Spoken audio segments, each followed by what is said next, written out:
All right, boys and girls, I'm going to do a read aloud. We are going to start reading the book Because of Winn-Dixie. It's also a movie, but don't cheat and watch the movie first. I'll read a couple chapters to you guys each night. You can maybe watch it before you go to bed. If you have the book at home, you could follow along. All right, so here we go. Chapter 1. My name is India Opal Balani, and last summer, my daddy, the preacher, sent me to the store for a box of macaroni and cheese, some white rice, and 2 tomatoes, and I came back with a dog. This is what happened. I walked into the produce section of the Winn-Dixie grocery store to pick out my 2 tomatoes, and I almost bumped right into the store manager. He was standing there all red-faced, screaming and waving his arms around. "Who let a dog in here?" he kept on shouting. "Who let a dirty dog in here?" At first, I didn't see a dog. There were just a lot of vegetables rolling around on the floor, tomatoes and onions and green peppers. And there was what seemed like a whole army of Winn-Dixie employees running around, waving their arms just the same way the store manager was waving his. And then the dog came running around the corner. He was a big dog and ugly, and he looked like he was having a real good time. His tongue was hanging out, and he was wagging his tail. He skidded to a stop and smiled right at me. I had never before in my life seen a dog smile, but that is what he did. He pulled back his lips and showed me all his teeth. Then he wagged his tail so hard that he knocked some oranges off a display, and they went rolling everywhere, mixing in with the tomatoes and onions and green peppers. The manager screamed, "Somebody grab that dog!" The dog went running over to the manager, wagging his tail and smiling. He stood up on his hind legs. You could tell that all he wanted was to get face to face with the manager and thank him for the good time he was having in the produce department. But somehow he ended up knocking the manager over, and the manager must have been having a bad day, because lying there on the floor, right in front of everybody, he started to cry. The dog leaned over him, real concerned, and licked his face. "Please," said the manager, "somebody call the pound." "Wait a minute," I hollered. "That's my dog. Don't call the pound." All the Winn-Dixie employees turned around and looked at me, and I knew I had done something big, and maybe stupid too. But I couldn't help it. I couldn't let that dog go to the pound. "Here, boy," I said. The dog stopped licking the manager's face and put his ears up in the air and looked at me, like he was trying to remember where he knew me from. "Here, boy," I said again, and then I figured that the dog was probably just like everybody else in the world, that he would want to get called by a name. Only I didn't know what his name was. So I just said the first thing that came into my head. I said, "Here, Winn-Dixie." And that dog came trotting over to me, just like he had been doing it his whole life. The manager sat up and gave me a hard stare, like maybe I was making fun of him. "It's his name," I said. "Honest." The manager said, "Don't you know not to bring a dog into the grocery store?" "Yes, sir," I told him. "He got in by mistake." "I'm sorry, it won't happen again." "Come on, Winn-Dixie," I said to the dog.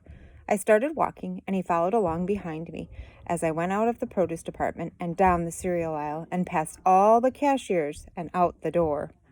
Once we were safe outside, I checked him over real careful, and he didn't look that good. He was big but skinny. You could see his ribs, and there were bald patches all over him, places where he didn't have any fur at all. Mostly, he looked like a big piece of old brown carpet that had been left out in the rain. "You're a mess," I told him. "I bet you don't belong to anybody." He smiled at me. He did that thing again where he pulled back his lips and showed me his teeth. He smiled so big that it made him sneeze. It was like he was saying, "I know I'm a mess. Isn't it funny?" It's hard to not immediately fall in love with a dog who has a good sense of humor. "Come on," I told him. "Let's see what the preacher has to say about you." And the two of us, me and Winn-Dixie, started walking home. I wonder what your mom and dad would say if you came home with a dog. Wouldn't go over well in my house. Chapter 2. That summer, I found Winn-Dixie was also the summer me and the preacher moved to Naomi, Florida, so he could be the new preacher at the Open Arms Baptist Church of Naomi. My daddy is a good preacher and a nice man. But sometimes it's hard for me to think about him as my daddy because he spends so much time preaching or thinking about preaching or getting ready to preach. And so in my mind, I think of him as the preacher. Before I was born, he was a missionary in India, and that is how I got my first name. But he calls me by my second name, Opal, because that was his mother name, and he loved her a lot. Anyway, while me and Winn-Dixie walked home, I told him how I got my name, and I told him how I had just moved to Naomi. I also told him about the preacher and how he was a good man, even if he was too distracted with sermons and prayers and suffering people to go grocery shopping. But you know what?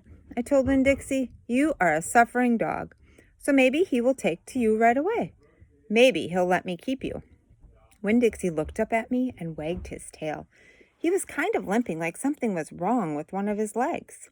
And I have to admit, he stunk. Bad. He was an ugly dog, but already I loved him with all my heart. When we got to the Friendly Corners trailer park, I told Winn-Dixie that he had to behave right and be quiet, because this was an all-adult trailer park, and the only reason I got to live in it was because the preacher was a preacher, and I was a good, quiet kid. I was what the Friendly Corners trailer park manager, Mr. Alfred, called an exception. And I told Winn-Dixie he had to act like an exception too. Specifically, I told him not to pick any fights with Mr. Alfred's cats or Mrs. Detwiller's little yappy Yorkie dog. Samuel. Winn-Dixie looked up at me while I was telling him everything, and I swear he understood. Sit, I told him when we got to my trailer. He sat right down. He had good manners. Stay here, I told him. I'll be right back. The preacher was sitting in the living room working at the little fold-out table. He had papers spread all around him, and he was rubbing his nose, which always means he is thinking hard. Daddy? I said. He said back. Daddy, do you know how you always tell me that we should help those less fortunate than ourselves? He said. He rubbed his nose and looked around at his papers. Well, I said, I found a less fortunate at the grocery store. Is that right? He said. Yes, sir, I told him. I stared at the preacher really hard. Sometimes he reminded me of a turtle hiding inside its shell, in there thinking about things and not ever sticking his head out into the world. Daddy, I was wondering, could this less fortunate stay with us for a little while? Finally, the preacher looked up at me. Opal, he said, what are you talking about? I found a dog, I told him, and I want to keep him. No dogs, the preacher said. We've talked about this before. You don't need a dog. I know what I said. I know I don't need a dog, but this dog needs me. Look, I said. I went to the trailer and I hollered, Winn-Dixie! Winn-Dixie's ears shot up in the air and he grinned and sneezed, and then he came limping up the steps and into the trailer, and he put his head right in Preacher's lap, right on top of a pile of papers. The preacher looked at Winn-Dixie. He looked at his ribs and his matted up fur and all the places where he was bald.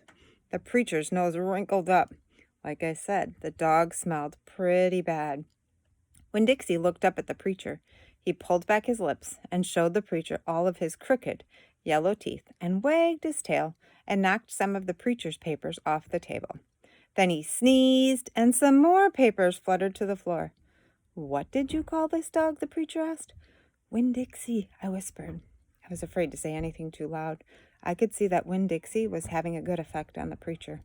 He was making him poke his head out of his shell. Well, said the preacher, he's a stray if I've ever seen one. He put down his pencil and scratched Winn-Dixie behind the ears.